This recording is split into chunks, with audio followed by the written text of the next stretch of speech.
Do you believe that you have meaningful relationships in your life? It could be boyfriend, girlfriend, husband, wife, best friend, work buddies, whatever it may be. Do you believe there are meaningful relationships? Because we can be having relationships and they do not mean anything. And what I mean by that is, are you able to open up? Are you able to talk about your flaws? Are you able to share things that you're struggling with? And I truly believe in the relationship, friendship, workship. You need to be able to express your needs, your wants in a safe environment. So we are always settling for mediocre friendships. In this video, I'm going to show you 5 tips on how we can maintain those relationships or friendships in order for them to sustain in a longer period of time. So stay tuned and we'll get to it. Find your power, find your guidance, and the power within. Welcome to the Cosmo Within You podcast.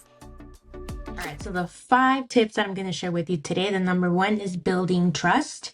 When you start meeting somebody, the most number one thing that I feel is really important is the fact, are you able to trust this person, but are you able to provide the same amount of trust? So this ties into honesty is the best policy. Don't go out here seeking something from this person. Don't be that fake person. Don't pretend to be somebody that you're not. Always show up, always be honest, be there for that friend, for that partner, because that is what's going to show them how valuable you are to them and how you make them a priority in your life. And everybody wants to feel like a priority. Everybody wants to feel loved. So that's a really important thing that you need to look out for. Be reliable, be consistent. Who does not want reliability to somebody to be able to, hey, call you up and be like, hey, are you available to help me in this? Or I'm going through this. Is it cool? Can you cover me? Can you spot me on this dilemma that I'm having in my life right now? So being honest, being trustworthy, and being present is really essential. Tip number 2, establishing boundaries. We all get scared of communicating what we need or communicating things that we don't like.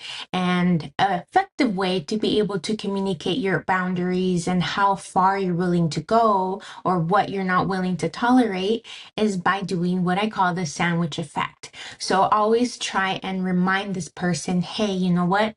I love you. I enjoy a friendship or I enjoy a relationship. I love spending time with you. I love when you do X, Y, and Z. But when you do such thing, this is where you start sharing what you don't like, then you begin to use I statements.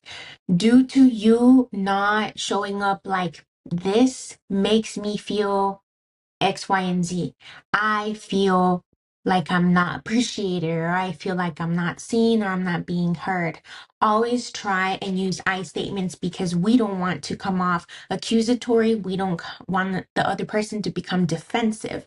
And once that turns into that, that's not going to be a good thing because then the other person cannot take this constructive criticism into the relationship and build up for it. They will actually become more against you and build resentment. So in order to try and prevent all of that, always remember to use I statements because actually you are sharing what is wrong with you, what you don't like, and you are expressing it to them. Because remember, if we have an issue, if we don't like something, that is our problem. It is not theirs because at the end of the day, that's just who they are, and you just don't like everything. It's impossible to agree with everybody all the time, but it's important to share your boundaries in order for you to be heard and feel seen. So remember, use I statements. Don't come off accusatory. Use this sandwich effect, which is start off with the good things about your friendship or relationship, then start sharing the section where you don't feel comfortable, what you're not agreeing with, what you're wanting to change, how it's making you feel, and then end again the sentence with, but remember, I love you. This is just important to me, and I just want you to understand where I'm coming from. Tip number 3.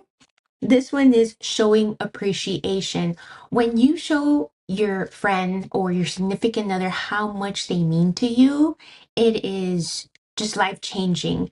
Just How do you feel when somebody tells you, thank you for everything that you do for me? Thank you for being there. Thank you for loving me regardless when I have a bad attitude. Thank you for just showing up. So showing appreciation, and also appreciation in the way that you may know this person likes to be seen. So taking them out to eat, taking them out for a coffee, buying them a small gift, showing them that you were thinking about them, or sending them messages, being grateful, being blessed of your friendship relationship that right now you have into fruition and you continue to grow together. It's really important to always show the other person how much they mean to you, and that will go a long way all the time. Tip number 4, have fun together. Start doing activities that you both enjoy, common hobbies, common ideas to talk about, build on something, create something together, and just have fun. When you're in a friendship or a long-term relationship, it's really important to just not get lost on the serious things, on things that you don't like and how things could get better. But you also need to create positive environment, a positive area where you both can grow and just reconnect and make that connection stronger together. And always keep in mind that everybody is going to change with time. And if you truly love this person, being a friend, being a partner, you will show up. You will show up, you will have fun, you will support, you will be trustworthy, because at the end of the day, you just care for this person. Even if you don't agree with their life choices, it's their life. As long as it doesn't affect your life in a negative way where somehow, some way you go into some type of depression or you feel uncomfortable in the friendship or relationship, then that should signal you to get out of that environment. But if not, and you're willing to support them, why not? At the end of the day, everybody's in charge of their own happiness, and everybody should know what makes them happy at that time and in that moment. Always be there, have fun, and go out, make things more interesting at the end of the day. Tip number 5, be supportive. And I've been mentioning it over and over on each of these tips. Being supportive is just the best. When I feel supported with my friends or when I'm in a relationship and my partner or my friend are always looking out for me, they're always cheering me on, motivating me. And sometimes when you even motivate this person, sometimes you can see things that they don't see in themselves. And when a person hears that from somebody else, hears how great they are, how positive they are, it only fuels them up more. Because I know it fuels me up when people that love me start telling me, you're amazing, you're a go-getter, you're kind, you're nice, and it fills my heart up so much. So therefore, it fuels me to continue to do what I'm doing. So just be supportive all around.